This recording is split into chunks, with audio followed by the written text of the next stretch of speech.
He was born absolutely healthy, just 5 weeks early, but otherwise he was a healthy child. As far as I'm concerned, he was perfect.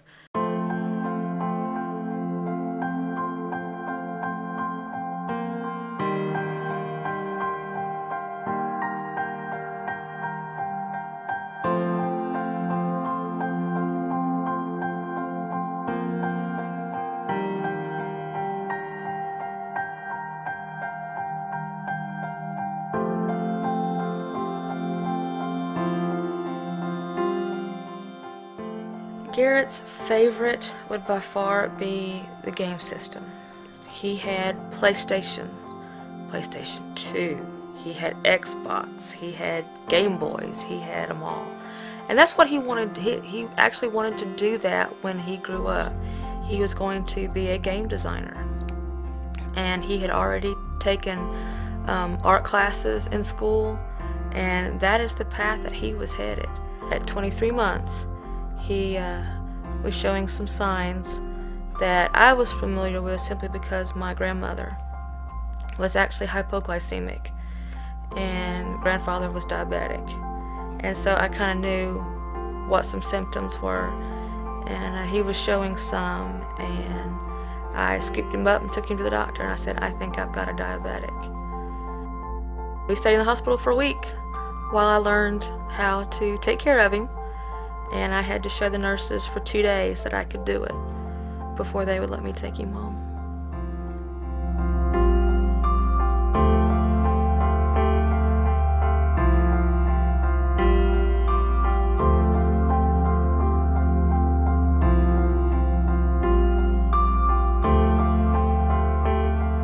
The stroke happened on a Tuesday morning. Tuesday afternoon, I had the conversation with the neurosurgeon, and he's the one that said, it's not when you take him home, it's if you take him home, because you will not take home the same little boy you brought in. Tuesday night, I had my round with God, I'll be honest.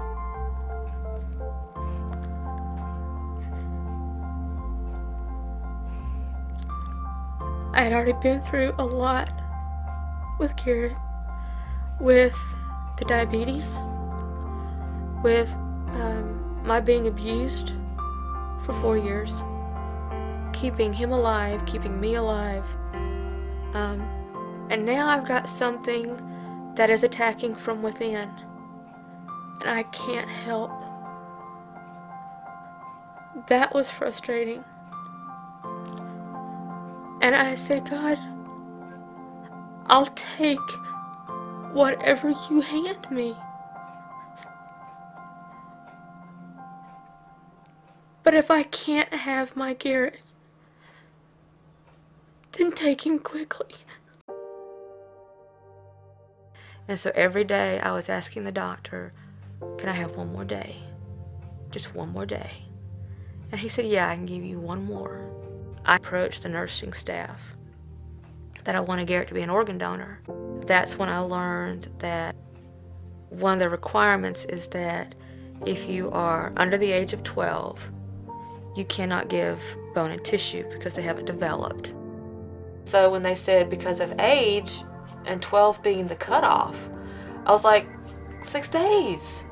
You know, how close to 12, do you have to be? And so that's when, when she went to check and make sure that 6 days was evidently enough. To go from helping 7 people to 50 plus people was a good thing. I had one request, was that he'd been hooked up to machines now for a week. At some point in time, he's going to become unhooked from those machines. Could I hold him?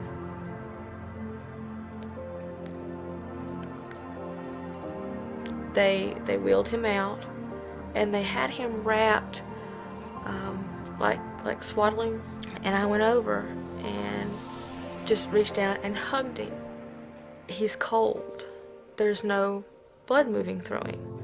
And all I could remember doing was saying, I have to get him warm again.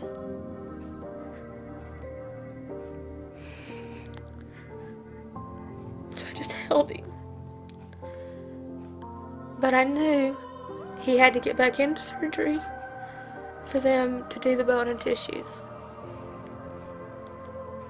So I got what I wanted, and they would have given me all the time in the world. And then they took him back in. I spoke with the LifeShare representative who was there, who was in on the surgery, to make sure that Garrett's dignity was maintained. And he shared with me that all the surgeons were all fathers.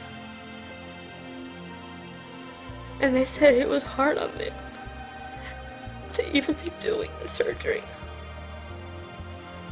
which to me was actually a good thing, because that made them human too. All his struggles were over, and somebody else's would be over too. My faith was all I had. My faith is strong. There's a reason for this. And if it's just that the people Garrett helped would go on to do wonderful things, that's okay with me. My faith is mine. That's all I've got.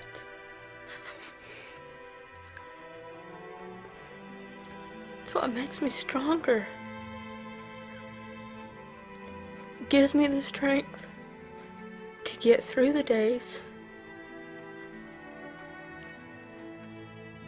and gives me the hope of knowing I'll see Garrett again. Can't wait to see him again. I know that there have been approximately 98 people. To know that my son lives on and has that legacy, what a difference a simple decision can make in so many people's lives. LifeShare has just recently started a program where once a donor and a recipient agree to meet, that they will set up the meeting. I got to meet Garrett's liver recipient. We met, we talked, we exchanged photos as if the rest of the people in the room weren't there. But I've met another one of Garrett's recipients, and I have gotten to watch this little boy grow up. I was like, how perfect. You know, one little boy helping another little boy. It was wonderful. And I thought, it's a boy. I mean, this is great. To see the recipients, I know they have struggled on the other end.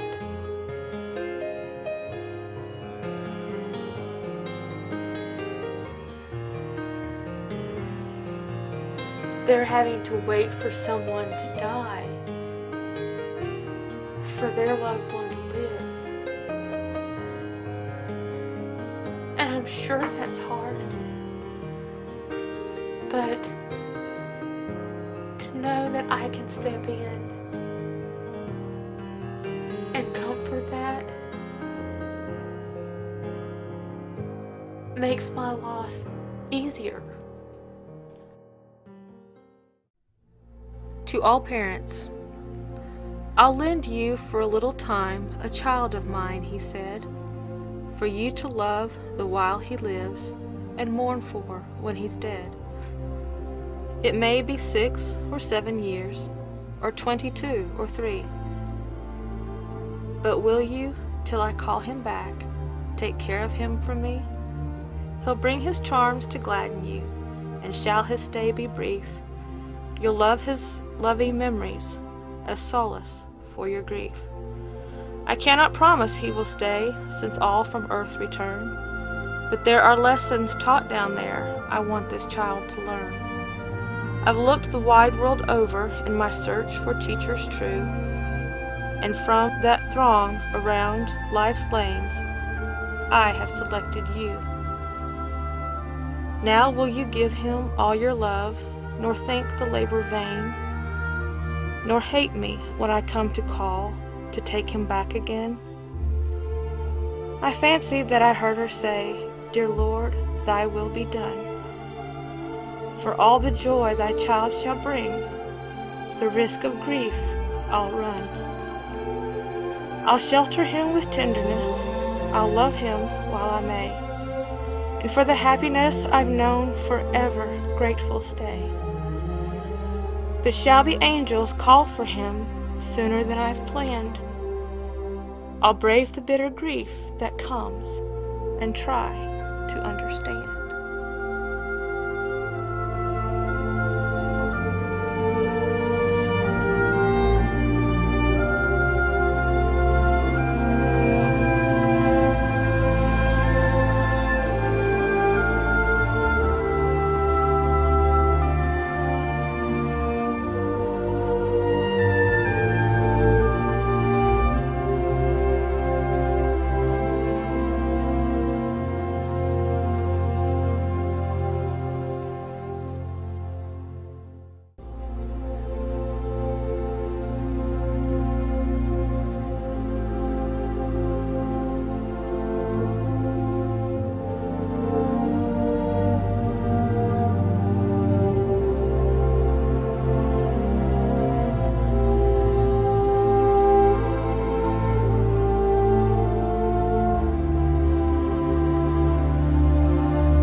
Do you have the heart? Do you have the heart to be a donor?